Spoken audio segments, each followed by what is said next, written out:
La agenda política a nivel internacional nos impone hablar hoy de lo que habíamos planteado al comienzo del programa, y es la situación que se vive en Venezuela después del resultado electoral del domingo. Por eso está con nosotros el doctor Gustavo Barbarán, especialista en Derecho Internacional.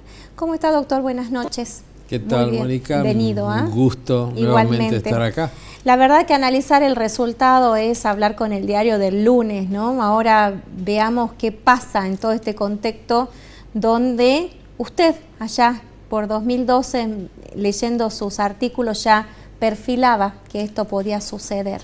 Bueno, en ese artículo una de las cosas que yo sostuve es que se trataba de un régimen militar.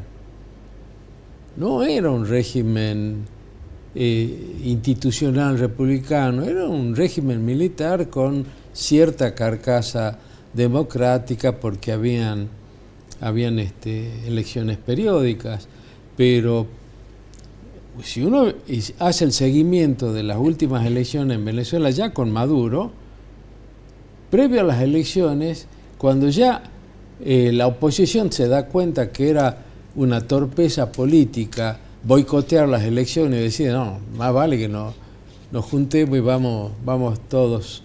Se hicieron una serie de acuerdos. Se hizo un acuerdo en México en el 2019, en Barbados un acuerdo muy importante, conocido como el Acuerdo de Barbados, en octubre del año pasado, donde oposición y gobierno, la plataforma unitaria, como se llama la oposición, y el régimen hacían una serie de compromisos.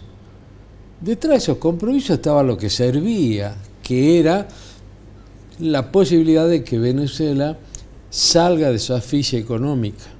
Porque en aquel acuerdo de México, una de las cosas, allí participó más activamente Estados Unidos, en Barbados no, pero en los dos casos Estados Unidos estaba, si firman esto, yo cedo, empiezo a morigerar las sanciones económicas. ¿Asfixia económica de otros países hacia Venezuela? No solamente de Estados Unidos, porque el negocio, el petróleo venezolano hasta el día de hoy va a Estados Unidos principalmente.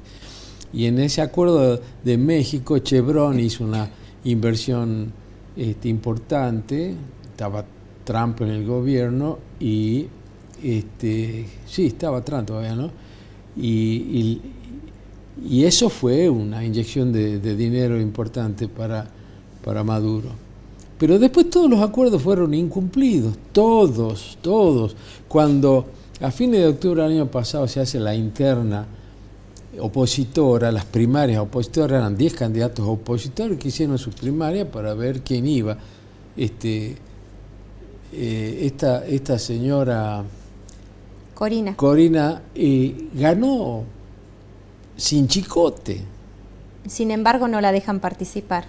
Tras cartón le inventan una causa en la Comisión Nacional Electoral y dicen, bueno, para la elección presidencial del año que viene, la del domingo pasado, usted no puede ser candidato. Ahora, a nivel internacional, sabemos que hay organismos que actúan en consecuencia. ¿Por qué no hay una sanción efectiva ante esto que se convierte en un monstruo realmente? No, es que el mundo, Mónica, todavía sigue siendo un mundo estatocéntrico. El Estado es el principal actor de la política internacional. Y el Estado está revestido de una serie de prerrogativas que arrancan desde el principio de la soberanía. Pero si el Estado somos todos y vemos la gente que se está manifestando y no es respetada en su voto... Pero ese es un tema interno de Venezuela. Esto es lo que está diciendo, bueno, lo ha dicho siempre Lula, lo ha dicho en general los países defensores del régimen chavista, dicen, no, es una cuestión interna. Digamos, en principio, y desde el punto de vista incluso del derecho internacional, claro que hay un principio de no injerencia que fue gestado y perfeccionado en nuestro continente. La no intervención en los asuntos internos. Ahora, obviamente, pero ¿hasta cuándo? Ahora, ¿qué hizo el régimen de Maduro?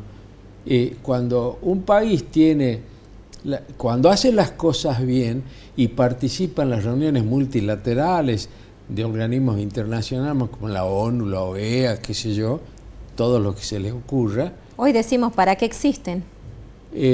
No, son... En esta situación en particular. Pero si Venezuela se fue de la OEA y los tratados rigen para aquellos países que forman parte del tratado. Venezuela formaba parte del tratado de la OEA y en el momento cuando la OEA lo cuando empieza... no le gustó, se fue. Se fue. Y no solamente se fue de la OEA, se fue del sistema de protección de derechos humanos americano. O sea, con eso, él desconoce la jurisdicción de la Comisión Interamericana de Derechos Humanos y de la Corte Interamericana de Derechos Humanos. Ya Así no que, tiene quien lo sancione. Ni quien lo lleve a proceso. Sí, yo no soy parte de esto. Estas son las reglas de juego de la diplomacia. Entonces, frente a un tema así, cuando nosotros tenemos dos partes que se odian y que aspiran a la destrucción del otro, así no se puede construir absolutamente nada. Porque yo me pongo a observar, ¿y dónde está la expresión de la sociedad civil venezolana? Esa que no está involucrada con la política, pero son los que trabajan todos los días, que abren un negocio, tienen una empresa, y esa gente, ¿cuándo se va a expresar? ¿Cuándo va a formar parte del debate? ¿Y usted cree que no estuvo en las calles esa gente? Sí, claro que sí, pero salió a protestar por el fraude. Olvidémonos de las elecciones por un momento. Sí. ¿Qué pasa de acá en más? Ahora, yo soy Corina Machado y digo, acá están mis actas. Y ahora salen las de Maduro hechas... Tendrían que salir las de Maduro y decir, mire, usted está falseando la verdad, porque las actas son estas. ¿Quién va a resolver? Va a resolver la Comisión Nacional Electoral y eventualmente el tema puede llegar a la Corte Suprema venezolana. Está todo dicho.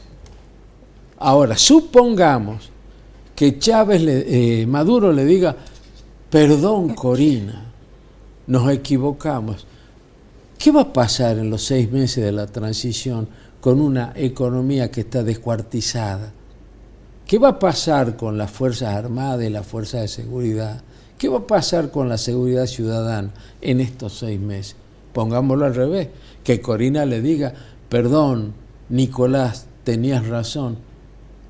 ¿Cómo va a ser para gobernar Maduro en este estado de cosas con una economía que se viene abajo? ¿Usted cree que se termina de debilitar la economía de Venezuela si no es por los hidrocarburos? Sí, esto va a impactar, esto le va a impactar.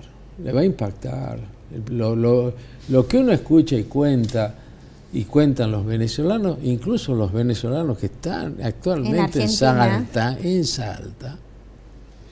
Yo estoy muy informado por un muchacho abogado que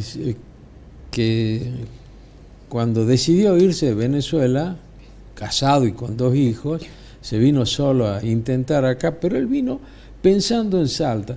Toma contacto con la Universidad Católica y allí yo lo conozco. Un muchacho muy, 40 y pico de años, ya no es un recién recibido, pero hizo la reválida de su título. Bueno, hasta que finalmente por cuestiones familiares volvió a Venezuela. Y él es el que me manda toda la información esa que circula dentro de Venezuela. Porque la de los diarios internacionales, llamémosla así, bueno, tienen toda su dosis, ¿no?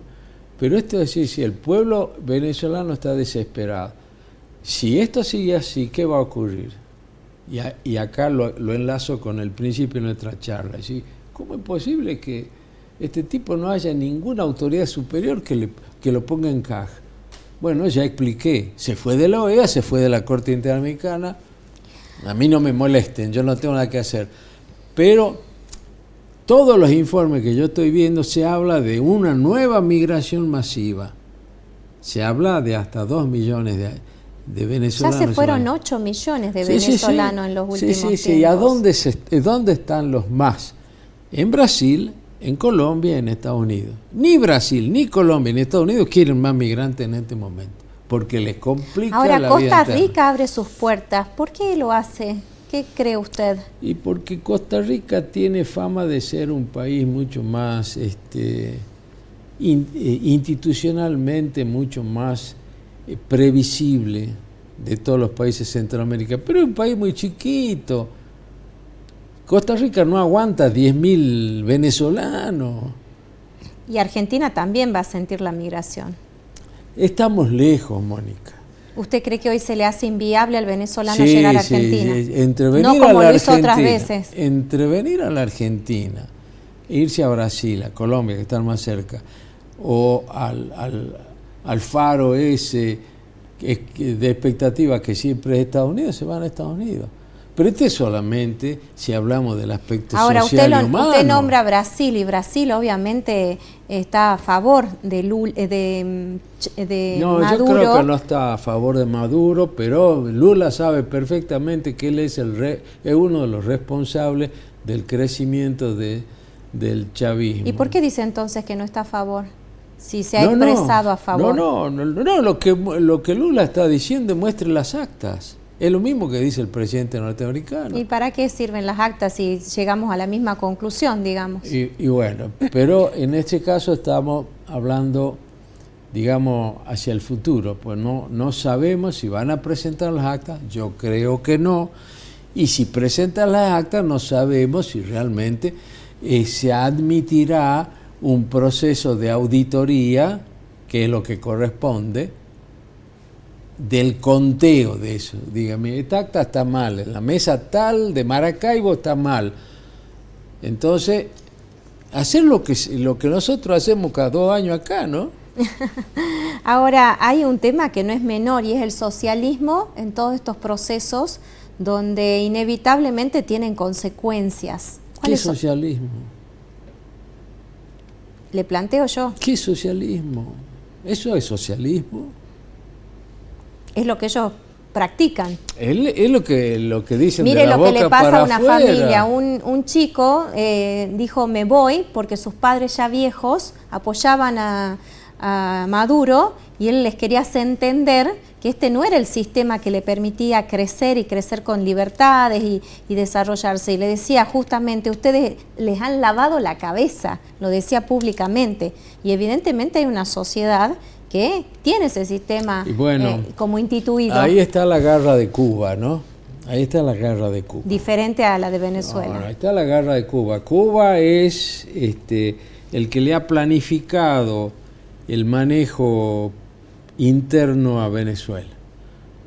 Y eso es otro problema, porque entre las tantas cosas que hay que abordar para resolver el tema venezolano, una se llama Cuba, la otra se llama Rusia, la otra se llama China, la otra se llama Irán, que han utilizado el territorio venezolano como cabeza de playa. Ya estamos hablando en otros términos que los conocemos muy bien.